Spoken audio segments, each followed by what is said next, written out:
Shabbat Shalom. Hoje nós vamos estudar a Parashá intitulada Hukat, ou Regulamentos. Ela está a partir de Números, capítulo 19, versículo 1, a Números, capítulo 22, versículo 1. Ela inicia esta Parashá com um grande mistério. Por que esse mistério? Porque muitos rabinos, durante todos esses 3.500 anos da história do povo de Israel, eles não conseguiram interpretar o mistério da vaca vermelha. Esta vaca vermelha, ela é vermelha, não é marrom, não é ferrugem, mas ela era uma vaca vermelha. E eles não conseguiram entender esta questão desta vaca, ou novilha, em algumas traduções, o porquê dessas novilhas, o porquê desse mistério. Nós que aceitamos Yeshua como o Messias de Israel, nós conseguimos entender porque exatamente esse mistério está ligado ao mistério da salvação, está ligado a Yeshua, está ligado à mulher samaritana. Então nós conseguimos entender em virtude disso. Como os que seguem o judaísmo não reconheceram o Messias, não entenderam ao Messias, aí o que acontece? Eles acabaram chamando isso de um mandamento supra-racional, ou seja, está acima do racional. Só que nós não cremos nisto. Nós não acreditamos que Yeshua tenha dado, através do Pai, nenhum mandamento que está acima da razão.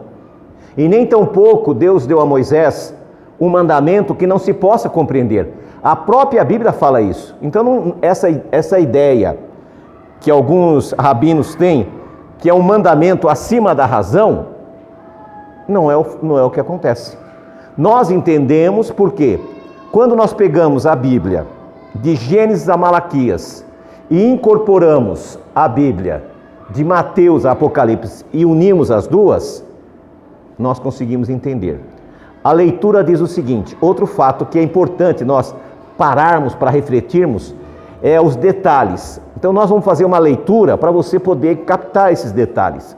Diz assim: disse também o Senhor a Moisés e a Arão: esta é uma exigência da lei que o Senhor ordenou. Então o que ele disse? Disse o Senhor a Moisés: esta é uma exigência da lei que o Senhor ordenou. Leis não se questiona. Existe um ditado popular que diz que sentença de juiz não se questiona, se cumpre. Se você não achou que está correto, você vai cumprir aquilo e vai pedir um novo julgamento. Se o novo julgamento não der certo, você peça até chegar ao Supremo, mas decisão de juiz não se questiona. A mesma coisa é o que está dizendo aqui. Esta é uma exigência da lei que o Senhor ordenou. É importante vocês que estão conosco aqui, presencial, as pessoas que estão assistindo os vídeos, que elas entendam que a lei de Deus é uma coisa séria. O mundo está nessas condições por causa da transgressão da lei. Se a Levítico 11 fosse obedecido, nós não teríamos essa pandemia. O mundo não chegaria ao que chegou. Porque todos nós sabemos que essas doenças que estão chegando, vindo da China, foram por questões alimentares que a Bíblia proíbe.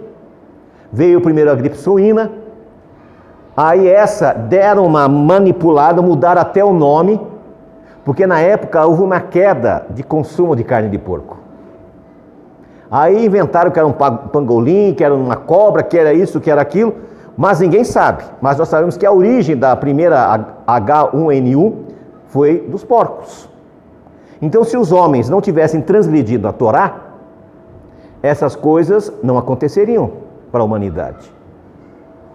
E o interessante é que eu andando observando os noticiários, muito pouco judeu ou seguidor de Yeshua que não come carnes impuras pereceram. Todavia, outros religiosos, e eu vi aqui, toda semana, era 2, 3 que eu vi aqui, morreu o pastor fulano de tal, morreu o pastor fulano de tal. Toda semana aconteceu. No princípio, eu queria até buscar dados para ver quantos morreram, mas morreram muitos. Mas por quê? Estavam desprotegidos? Não, não estavam dentro do propósito. Quando você está no propósito de Deus, as coisas fluem na tua vida. Vai ter adversidade, vai ter problemas? Vai. Porque justamente a adversidade e o problema é que vai te dar condições de você conseguir alcançar mais um degrau. Ninguém é campeão sem treinar, sem se esforçar. Ninguém chega a um PhD sem estudar. Ninguém consegue vencer na vida se não buscar.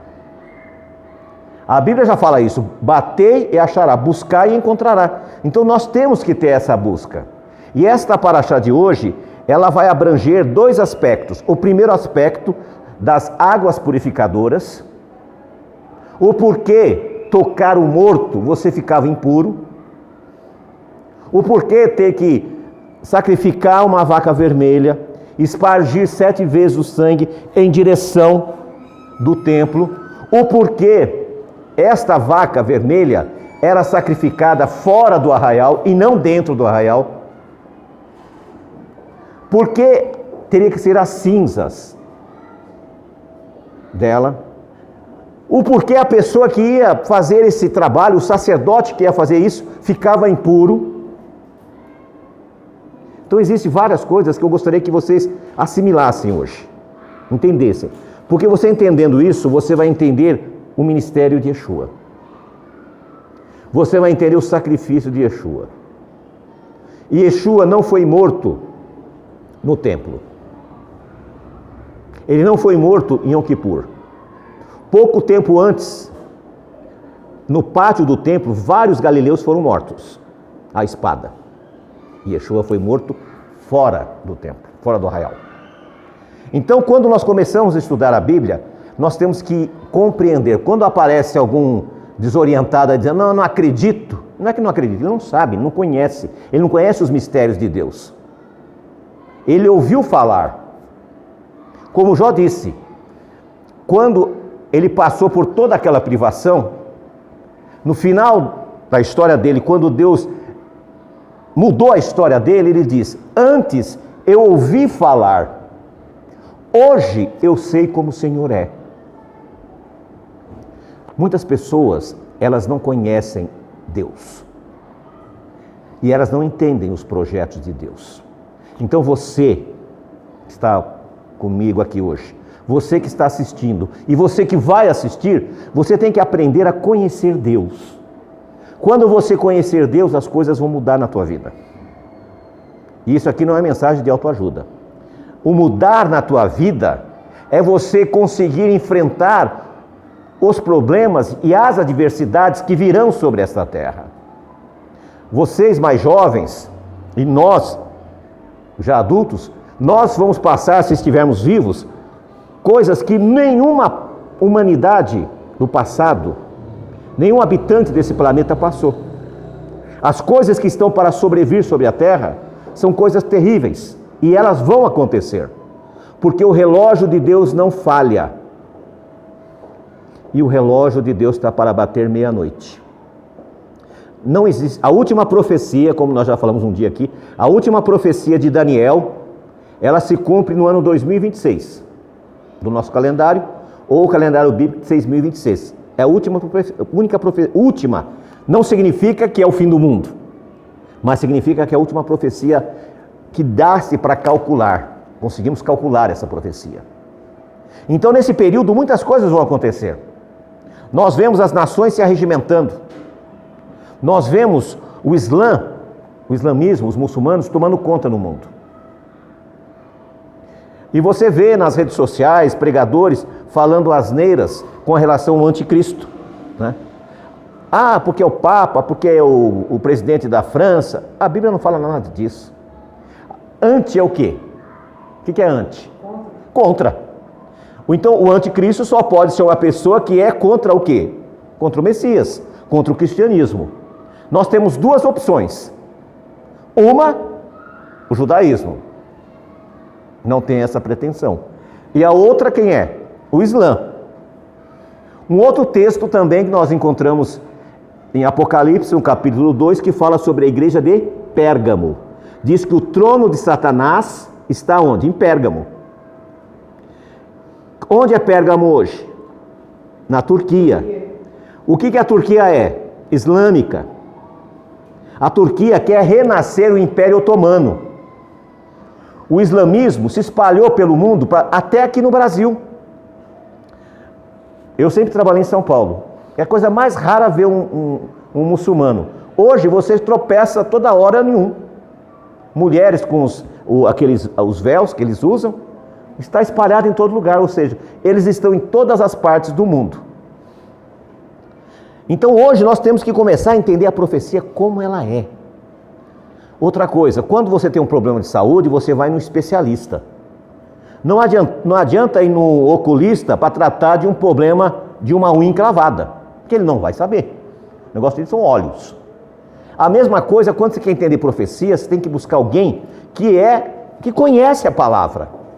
E para entender as profecias, eu não posso pegar a Bíblia e dizer, é o Velho Testamento. Foi abolido, porque aí eu matei a compreensão da profecia. E nós vemos aqui no decorrer da história, que o sacerdote deveria pegar uma novilha vermelha, ela não poderia ter manchas, ela não poderia ter defeitos e nunca poderia ter carregado o jugo sobre as costas. Ele levaria fora do arraial, iria sacrificar ela, pegar o sangue com o dedo, espargir 7 vezes na direção da tenda do Miscã. Só que tem um detalhe, pegaria esta novilha, iria queimá-la com tudo, com o couro, com a carne, com o estrume que tivesse dentro dela, iria queimar, iria pegar um pedaço de madeira de cedro, iria jogar lá, existe um segredo nessa madeira de cedro, iria jogar lá, junto com a vaca, com a novilha, ia pegar o fogo, ia virar cinza, ia pegar aquela cinza, iria colocar numa vasilha com água pura, iria pegar isopo, é uma plantinha que tem lá em Israel, e você pega aquilo lá e ia fazer isso, ia pegar e ia espargir, para purificar a pessoa que estivesse impura. E o que fazia uma pessoa ficar impura? Vocês sabem? A Bíblia cita aqui que era tocar nos mortos. Se você tocasse no morto, você ficava impuro. Impuro não é imundo. São coisas diferentes. Quando você estava impuro, você não podia adentrar na presença de Deus. Não podia ir ao templo. Como a mulher, quando estava em Nidá, você sabe o que é Nidá, né? Nidá é os dias que a mulher tem os seus dias no mês. Quando ela estava em Nidá, ela não poderia ir ao templo, porque ela estava impura. E quando ela passasse do seu período, ela tinha que se banhar no mikve para se purificar, para estar na presença de Deus. Porque ela tinha um fluxo de sangue. Então, tudo isso era um simbolismo para mostrar o porquê a pessoa se tornava impura. Aqui nós estamos falando de duas situações. Se você tocar no morto, você está impuro. E aí uma pessoa viva iria sacrificar uma novilha, pegar essa novilha, as suas cinzas, misturar com cedro e espargir, e aí você estava purificado. Mas o sacerdote que fazia isso tornava-se impuro. Não é uma coisa complicada? Vamos fazer o Breno está impuro, tocou no morto. Aí eu, como sacerdote, vou lá e vou espargir sobre ele a água com a cinza da novilha, ele vai ficar puro e eu fico impuro. Aí eu teria que ficar fora do arraial até o final do dia para poder retornar. Por quê? A explicação é óbvia. Nós estamos falando de vida e morte. Quando nós nos afastamos de Deus, nós estamos o quê? Mortos. Então nós precisamos nos purificar para retornar na presença de Deus. Por que no mikve tem que ter alguém para ministrar? Porque você está impuro. Então você passa pelas águas e você se purifica. E quem está oficializando torna-se impuro. Ele só vai tornar-se o dia, porque você está saindo da vida, você está saindo da morte para a vida. Quando você saía do arraial, da presença de Deus, o templo não estava a Arca da Aliança, ali não era a presença de Deus, a Shekinah. Quando você saía da presença de Deus, você era considerado o quê? Morto. Por isso que era um cadáver. Quem tocasse em você estava morto também. Por quê? Quando você vem à congregação, você recebe uma palavra de conforto, você recebe uma palavra de edificação. Aí você vai conversar com uma pessoa que está distante de Deus. Ela vai, isso é besteira, esse negócio de religião, isso é bobagem. Você acaba morrendo junto com a pessoa, porque você se afasta de Deus. Por isso que é importante, por isso que a Bíblia diz, e será de uma lua nova a outra, e de um sábado a outro, e virá toda a carne me adorar perante o Senhor. Ele não diz, você fica na tua casa e me adore lá. Esse ato de você vir à igreja, à congregação, à sinagoga, que é a mesma coisa, a Beit, a Carral, o pessoal arruma tanto nome, é tudo uma coisa só. É onde as pessoas se reúnem para louvar a Deus. Só de você vir aqui, você já está se purificando, porque você está indo na presença de Deus. E Yeshua disse, aonde tiver 2 ou 3, ali eu estarei. Ou seja, Ele está nos purificando de todo o pecado, porque Ele, com seu sangue puro, nos purificou de toda a transgressão. Outra coisa, Yeshua foi morto aonde?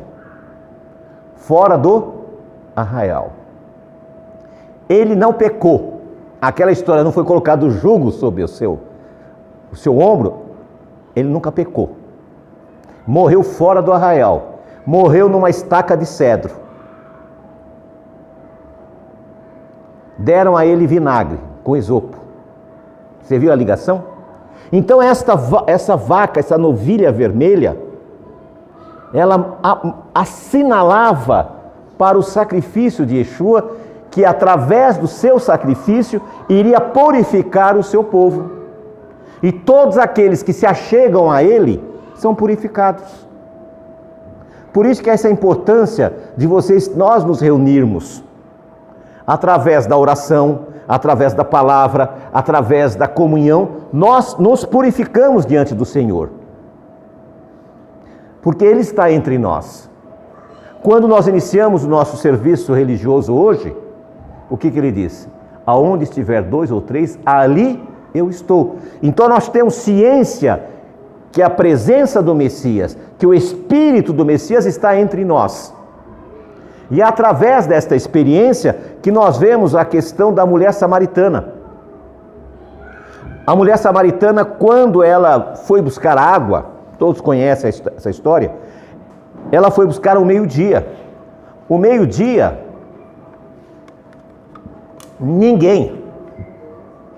ao meio-dia, ninguém buscava água. Por quê? O sol era escaldante. Andava com aqueles jarros de barro, aquilo pesa muito. Agora imagina você com um jarro de barro pesado ao meio-dia indo buscar água. Ninguém faz isso. Mas por que ela fazia isso? Porque ela era uma mulher marcada, uma mulher que tinha problemas. As outras mulheres da cidade não queriam ter contato com ela. As mulheres iam de manhã e ao final do dia. E ela foi ao meio-dia. E ali ela teve um encontro com Jesus. E Jesus faz uma coisa que era inconcebível. Mulher, me dê água. Ele quebrou dois princípios, não da Bíblia, mas dois princípios que os homens instituíram. Primeiro, um homem falar com uma mulher. Era inconcebível naquela época. Segundo, um judeu falar com um samaritano. Era outra coisa inconcebível. E ela se espanta. E ele diz: você vai pegar essa água. A água que eu tenho, você nunca mais, que eu vou te dar, nunca mais você terá sede. Ah, essa água eu quero. Mas por que ela queria essa água? Ela já imaginou: todo dia eu venho pegar água. Acabou o meu problema. Ele resolveu o meu problema. Mas não era isso que ele queria dizer. E aí ele vai dizer a ela: você teve quantos maridos? Você teve 5 maridos. E esse que você está agora não é seu. Não é que ela teve 6 maridos. Ela teve 5 maridos, foi casada 5 vezes, e agora ela era o quê? Amante do 6º. Quando ela viu aquilo, ela falou: o senhor só pode ser um profeta. E ele então vai discorrer o assunto com ela, falando da água viva. Esta água viva que ele está falando aconteceu também nos dias de Moisés. Na continuidade da Parashá, no capítulo 20, diz assim: no primeiro mês, toda a comunidade de Israel chegou ao deserto de Zim e ficou em Cádiz. Ali Miriam morreu e foi sepultada. Então, Miriam, que era a irmã mais velha de Moisés, ela morreu no primeiro mês, né, que hoje chamamos de Abib, que é entre março e abril, quando ela chegou nessa cidade de Zim, lá no deserto de Zim, perto de Cádiz. Não havia água para a comunidade, e o povo se juntou contra Moisés e contra Arão. Discutiram com Moisés e disseram: quem dera tivéssemos morrido quando os nossos irmãos caíram mortos perante o Senhor. O que aconteceu na semana passada? Morreu. Quem morreu na semana passada, vocês lembram? Cora, Datã, Abirão, 250 pessoas. E no dia seguinte, mais 14 mil. Olha o que eles pedem. Cuidado que você pede para Deus que pode receber, viu? Presta atenção. Quem dera tivéssemos morrido quando os nossos irmãos caíram mortos perante o Senhor. Em nenhum momento eles reconheceram que foi justiça. Você vê como o homem é difícil de lidar. Eles sabiam, ficaram desesperados, quando a terra se abriu, Cora, Datã e Abirão e as suas famílias foram engolidas pela terra vivos, a terra se fechou. Eles viram, quem dera tivesse morrido, por quê? Sentiram sede. Porque vocês trouxeram a Assembleia do Senhor a esse deserto, para que nós e os nossos rebanhos morrêssemos aqui. Porque aí primeiro se lembraram da morte dos seus irmãos. Agora se lembraram do Egito. Porque vocês nos tiraram do Egito e nos trouxeram para esse lugar terrível. Aqui não há cereal, nem figos, nem uvas, nem romãs, nem água para beber. Presta bem atenção. Vocês são corresponsáveis também com isto. Eu vou falar agora. Moisés já estava por aqui com aquele povo. Nada satisfazia aquele povo. E hoje não é diferente. As pessoas são insatisfeitas. Qualquer coisinha as pessoas criticam, ignoram, não auxiliam, reclamam. Deus tem dado a vocês o alimento diário. Deus tem dado a vocês a água, a saúde, a vida. Milhares de pessoas morreram esse ano. Milhares perderam o emprego. Milhares estão sem esperança. Todavia Deus tem preservado vocês. Então vocês não podem, em hipótese alguma, reclamar de Deus. Porque se você reclamar de Deus, você vai cair na mesma situação deles. Primeiro, viram que os seus irmãos morreram, foram castigados.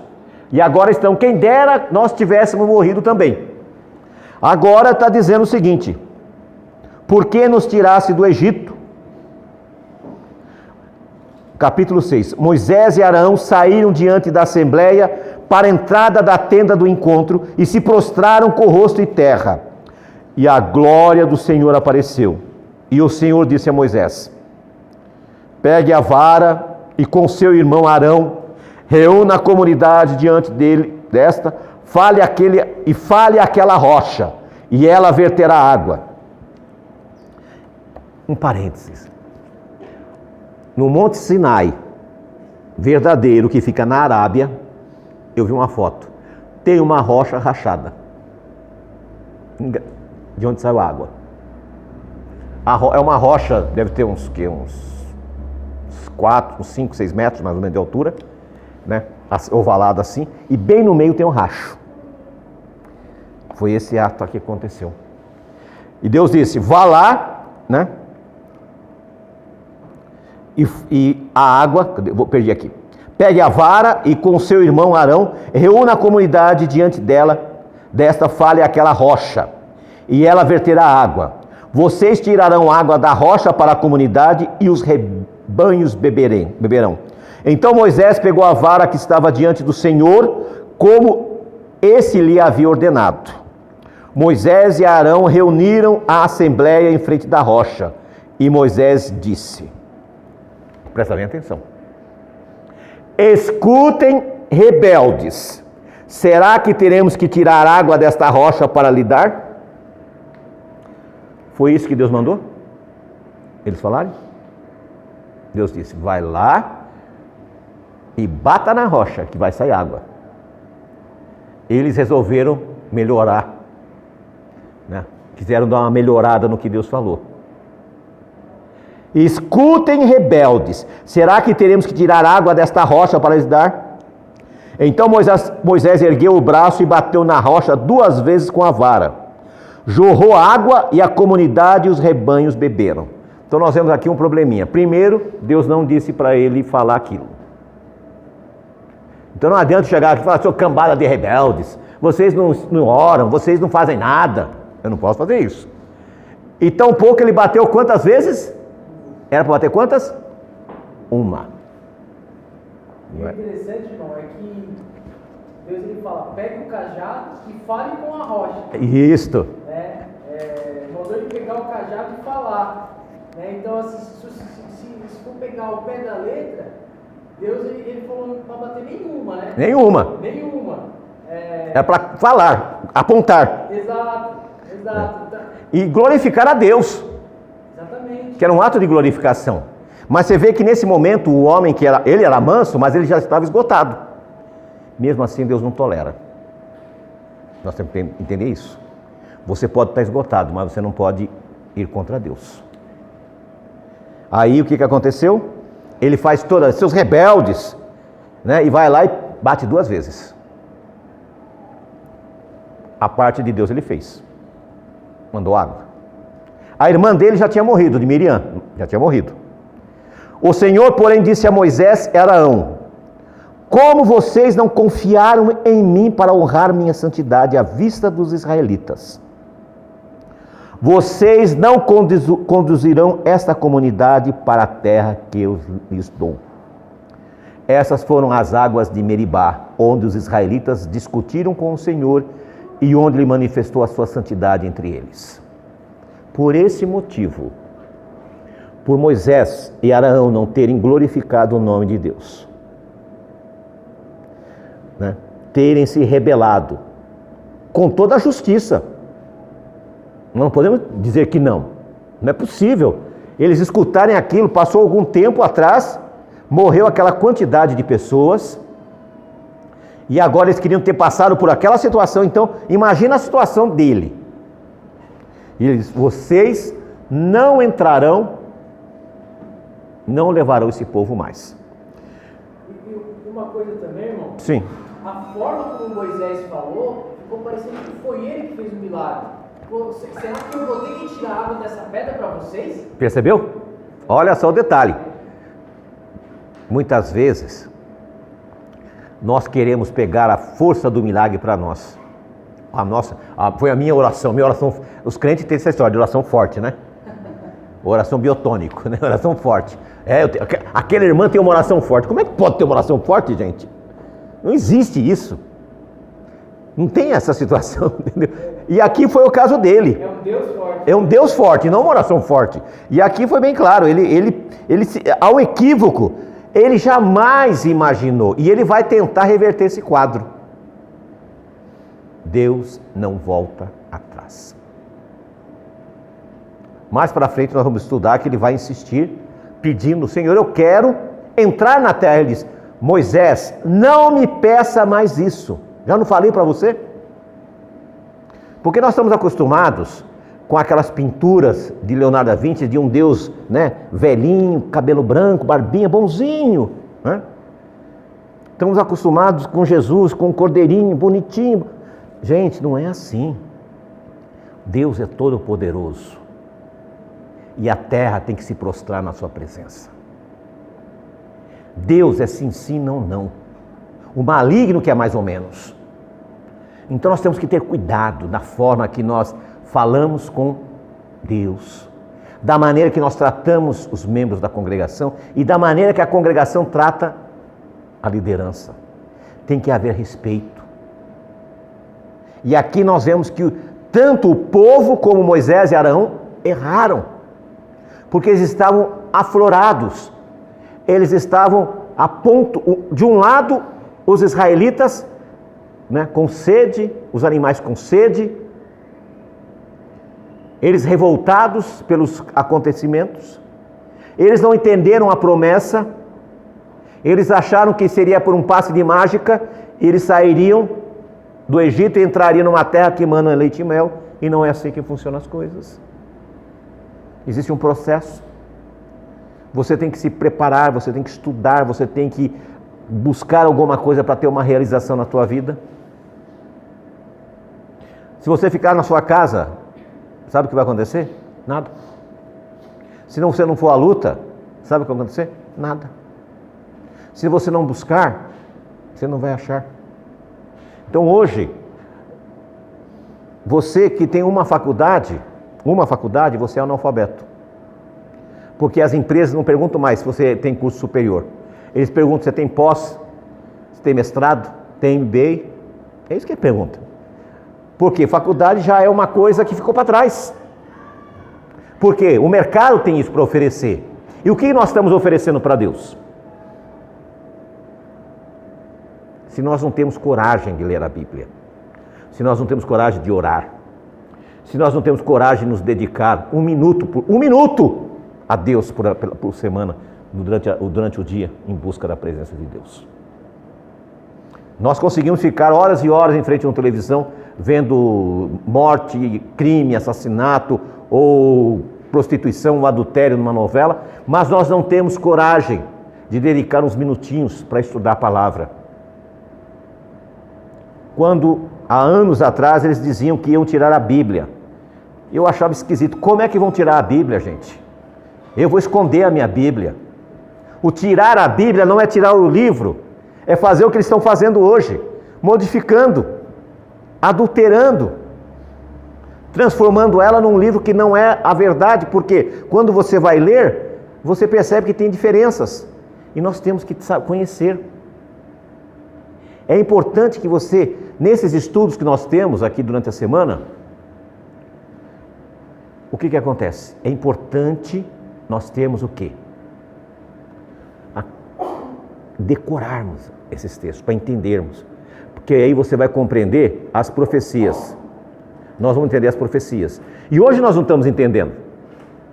Por que nós estamos entendendo? Porque a gente fala: nossa, mas eu não achei que era isso. Então nós vamos fazer uma recapitulação bem rápida. Primeiro, da questão da purificação. da vaca vermelha. Tudo apontava para Cristo. Por que eles estavam impuros? Porque eles se afastaram da presença de Deus. Quando você se afasta da presença de Deus, você é como se fosse um morto. É um zumbi. Você se afastou de Deus, você morreu. E se eu me aproximo de você, eu vou estar contaminado com a sua impureza. Porque uma pessoa que se afasta de Deus, o que ele vai falar? Só contra Deus. Ele vai tentar arrumar toda a desculpa, toda a mentira. E eu vejo isso nas redes sociais. Tem umas pessoas que é pena que ainda na rede social você não consegue enfiar a mão na telinha e pegar no pescoço do indivíduo. Que eles falam tanta asneira, gente, tanta bobagem, tanta coisa sem pé, sem cabeça, você vê que a pessoa não tem o menor conhecimento. Por que dá palpite naquilo que não entende? Se você não sabe, cale-se, fica calado, erra menos. E hoje eu tenho visto pessoas falando tanta asneira, tanta bobagem, falando, meu Deus do céu. Às vezes eu até escrevo embaixo, depois eu apago, não vale a pena perder tempo com um sujeito desse. Não vale a pena. É tanta bobagem que a gente vê, que as pessoas estão brincando. E Deus não se brinca. Por toda a obra que Arão e Moisés fez, por nesse momento, por ele não ter glorificado a Deus, eles não puderam realizar o sonho da vida deles. Não perderam a salvação, mas foram punidos. Você é melhor que Moisés, melhor que Arão? Claro que não. Então cuidado para não cair no mesmo problema. Cuidado para não se prejudicar. Cuidado para não cair na mesma transgressão. Muitas pessoas, o que elas têm feito hoje? Elas ficam cometendo gafes, brincando com as coisas sagradas. Não brinquem. Não falem contra as coisas sagradas. Não fale, fique calado. Eu vejo pessoas blasfemando contra Deus, blasfemando contra o próprio Yeshua, falando cada asneiras. Moisés, só porque não falou que Deus havia ordenado, Deus o puniu com a morte. Continuando o texto, passou alguns minutos no versículo 22, toda a comunidade israelita partiu de Cádiz e chegaram ao monte Or. Naquele monte, perto da fronteira de Edom, o Senhor disse a Moisés e Arão: Arão será reunido aos seus antepassados, ou seja, você vai morrer. Aqui Deus foi mais gentil. Não falou para ele, meu amigo, sobe na escada, porque você vai... Não, você vai se reunir com seus antepassados, você vai morrer. Não entrará na terra que dou aos israelitas, porque vocês dois se rebelaram contra a minha ordem junto às águas de Meribá. E agora Eleazar leva Arão até o monte e ali ele morre. Irmãos, a coisa é muito séria. Nós não podemos brincar por coisas poucas, porque tem um preço. E eu tenho um detalhezinho para vocês. A quem mais é dado, mais é cobrado. A conta de vocês é mais alta, sabia? Não dá para comparar vocês com esses irmãos evangélicos que estão por aí. Por quê? Porque vocês tiveram o prazer, o privilégio de Deus entrar na tua vida e abrir os teus olhos. E vocês entenderem o plano da salvação. Essas pessoas, a Bíblia diz, são como mulas, né? Não sabe distinguir a mão direita da mão esquerda, como os ninivitas. Quando Jonas não queria pregar, ele diz, meu amigo, eles não sabem distinguir uma mão da outra. E você sabe. Hoje você sabe que você tem que guardar os mandamentos de Deus. Você sabe que você tem um compromisso com Deus. E se você se acha melhor que Arão, melhor que Moisés, eu acredito que não. Porque a Bíblia diz que não houve na terra um homem conforme Moisés. Quem somos nós? Então nós temos que começar a rever os nossos conceitos com relação a Deus. Bom, pois não. Uma coisa também que eu começo a pensar, me dá até nó na garganta, eu leio isso. Você imagina só, Arão ouvir de Deus que ele vai morrer daqui a pouco. E quando ele chega lá em cima, ele tem que tirar toda a roupa de sacerdote dele e passar para o filho dele.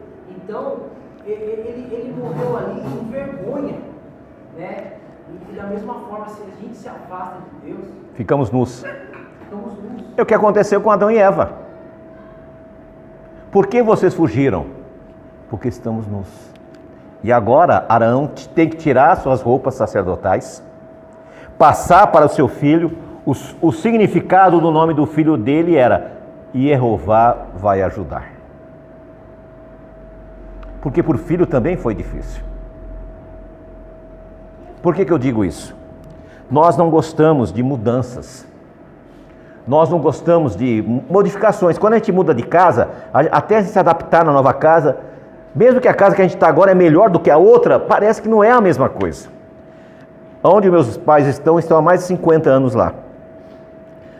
E agora estão fazendo umas modificações e uma construtora comprou um terreno do lado e quer comprar as casas deles para fazer um estacionamento. E eu vou dizer uma coisa, eu fiquei triste. Porque minha infância foi ali, eu tenho uma ligação com aquilo. E eu sei que daqui a um tempo vai ser destruído. Então, coisas materiais, né? Agora imagina uma situação como essa, ele ter que tirar a roupa sacerdotal dele, dar para o filho, né? Tirar a estola, dar para o filho. E saber que dali a alguns minutos ele vai descer à sepultura. Percebam a complexidade do que é isto. Hoje nós não vamos falar sobre a segunda parte, que é sobre a serpente de bronze. Nós vamos deixar para a semana que vem, porque também é muito importante, para a gente não perder, porque nós temos que entender sobre a novilha vermelha e sobre a serpente de bronze. A serpente de bronze, de tanto eles falarem asneiras, de tanto eles se rebelarem com Deus, Deus mandou serpentes para matá-los. Quem já assistiu o Discovery ou History, vai ver que lá no deserto tem uma serpente, não é muito grande não, ela é mais ou menos desse tamanho. Ela tem uns 2 chifrinhos. É picar e morrer.